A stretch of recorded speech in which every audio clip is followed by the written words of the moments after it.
नमस्कार दोस्तों, आप सभी का स्वागत है आपके अपने चैनल मनसा जगत जननी में। दोस्तों, आज हम मोक्षदा एकादशी व्रत कथा के बारे में जानेंगे। इस साल 22 और 23 दिसंबर दोनों दिन एकादशी का व्रत रखा जा रहा है। अगर आप भी एकादशी का व्रत रखते हैं, आपको एकादशी व्रत के नियमों को भी अच्छे से मानना चाहिए। दरअसल एकादशी व्रत दशमी तिथि की शाम से ही शुरू हो जाता है। एकादशी व्रत का पारण द्वादशी को नियमों के मुताबिक ही करना चाहिए। व्रत का पारण द्वादशी तिथि के खत्म होने से पहले कर लेना चाहिए। पारण में किसी ब्राह्मण को भोजन कराकर खुद भोजन ग्रहण करना चाहिए। व्रत का पारण चावल या फिर आंवला से करना चाहिए। इस दिन भूलकर भी बैगन, मसूर, उड़द की दाल और मूली का सेवन नहीं करना चाहिए। तो आइए सुनते हैं एकादशी व्रत कथा। महाराज युधिष्ठिर ने कहा, हे भगवान, आप तीनों लोगों के स्वामी, सभी को सुख देने वाले और जगत के पति हैं। मैं आपको नमस्कार करता हूँ। हे देव, आप सबके सखा हैं। मेरे संशय को दूर कर मुझे बताइए कि मार्गशीर्ष एकादशी का क्या नाम है और इस दिन किस देवता का पूजन होता है और उनकी क्या विधि है। कृपा कर मुझे बताएं। भगवान श्री कृष्ण कहने लगे, धर्मराज, तुमने बड़ा ही उत्तम प्रश्न किया है।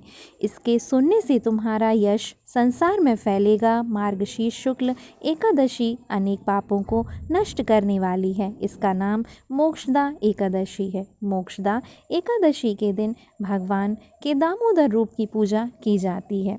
इसके पीछे की कथा कि गोकुल नाम के नगर में वैखनस नामक राजा राज्य करता था। उसके राज्य में चारों वेदों के जानने वाले ब्राह्मण रहते थे। वह राजा अपनी प्रजा का अपनी संतान की तरह लालन पालन करता था। एक बार रात में राजा ने एक सपना देखा कि उसके पिता नरक में चले गए। यह सोचकर उसे बहुत अचंभा हुआ। सुबह उठकर वह विद्वान ब्राह्मणों के पास गया और अपना सपना सुनाया और कहा कि मैंने अपने पिता को नरक में कष्ट उठाते देखा है। उन्होंने मुझसे कहा कि हे पुत्र, मैं नरक में पड़ा हूँ, यहाँ से तुम मुझे मुक्त कराओ। जब से मैंने वचन सुने हैं, तब से मैं बहुत बेचैन हूँ। मुझे इस राज्य, धन, पुत्र, स्त्री, हाथी, घोड़े आदि से कोई भी सुख नहीं लग रहा। राजा ने कहा, हे ब्राह्मण देवताओं, इस दुख के कारण मेरा शरीर जल रहा है। अब आप कृपा करके कोई तप, दान, व्रत आदि ऐसा उपाय बताइए जिससे मेरे पिता को मुक्ति मिल जाए। उस पुत्र का जीवन व्यर्थ है जो अपने माता पिता का उद्धार ना कर सके। एक उत्तम पुत्र जो अपने माता पिता पूर्वजों का उद्धार करता है, वह 1000 मूर्ख पुत्रों से अच्छा है। जैसे एक चंद्रमा सारे जगत में प्रकाश कर देता है, परंतु हजारों तारे नहीं कर सकते। ब्राह्मणों ने कहा, हे राजन, यहाँ पास ही भूत भविष्य वर्तमान के ज्ञाता पर्वत ऋषि का आश्रम है। आपकी समस्या का हल वे जरूर करेंगे। ऐसा सुनकर राजा मुनि के आश्रम पर गया। उस आश्रम में अनेक शांत चित्त योगी और मुनि तपस्या कर रहे थे। उसी जगह पर्वत मुनि बैठे थे। राजा ने मुनि को साष्टांग दंडवत किया।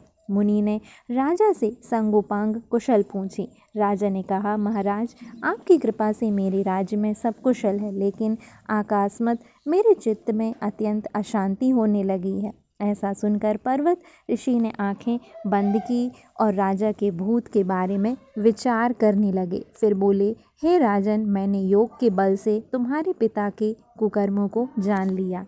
उन्होंने पूर्व जन्म में कामांतुर होकर एक पत्नी को रति दी, किंतु सौत के कहने पर दूसरी पत्नी को ऋतुदान मांगने पर भी नहीं दिया। उसी पाप कर्म के कारण तुम्हारे पिता को नरक जाना पड़ा। तब राजा ने कहा, इसका कोई उपाय बताएं। मुनि बोले, हे राजन, आप मार्गशीर्ष एकादशी का उपवास करें और उस उपवास के पुण्य को अपने पिता को संकल्प कर दें। इसके प्रभाव से आपके पिता की अवश्य नरक से मुक्ति होगी। मुनि के वचन सुनकर राजा महल में आया और मुनि के कहने अनुसार कुटुंब सहित मोक्षदा एकादशी का व्रत किया। इसके उपवास का पुण्य उसके पिता को अर्पण कर दिया। इसके प्रभाव से उसके पिता को मुक्ति मिल गई और स्वर्ग में जाते हुए वे पुत्र से कहने लगे, हे पुत्र तेरा कल्याण हो, यह कहकर स्वर्ग चले गए। इसलिए इस एकादशी को मोक्षदा एकादशी कहते हैं। जो लोग मोक्षदा एकादशी का व्रत करते हैं उनके समस्त पाप नष्ट हो जाते हैं। इस व्रत से बढ़कर मोक्ष देने वाला और कोई व्रत नहीं है। तो दोस्तों, यह थी मोक्षदा एकादशी व्रत कथा। ऐसे वीडियोस को पाने के लिए हमारे चैनल को लाइक करें, शेयर करें और सब्सक्राइब करें।